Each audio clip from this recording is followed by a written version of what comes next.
ശിവഭഗവാനെ വിഴുങ്ങിയ പാർവതി ദേവിയുടെ കഥ അറിയാമോ? ഒരിക്കൽ പാർവതി ദേവിക്ക് അതിയായ വിശപ്പ് തോന്നി. എന്നും ഭഗവാൻ ശിവൻ തന്റെ ഭക്ഷണം കഴിച്ച ശേഷം ബാക്കി വരുന്ന ഭാഗം പാർവതി ദേവിക്കായി മാറ്റിവെക്കുമായിരുന്നു.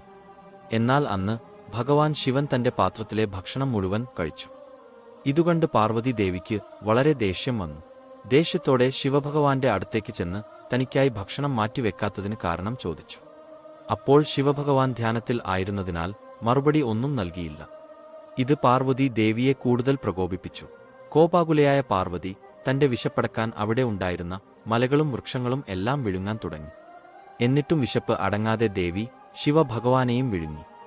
ഭഗവാൻ ശിവനെ വിഴുങ്ങിയപ്പോൾ പാർവതിയുടെ വിശപ്പ് ശമിച്ചെങ്കിലും ദേവി ഒരു വിധവയുടെ രൂപത്തിലേക്ക് മാറി. പെട്ടെന്ന് താൻ ചെയ്തത് തെറ്റാണെന്ന് മനസ്സിലായി തന്റെ പതിയെ വിഴുങ്ങിയിരിക്കുന്നു. ഇനി എന്ത് ചെയ്യും എന്നറിയാതെ ഒരുപാട് വിഷമിക്കുകയും ചെയ്തു. ആ സമയം മഹാദേവൻ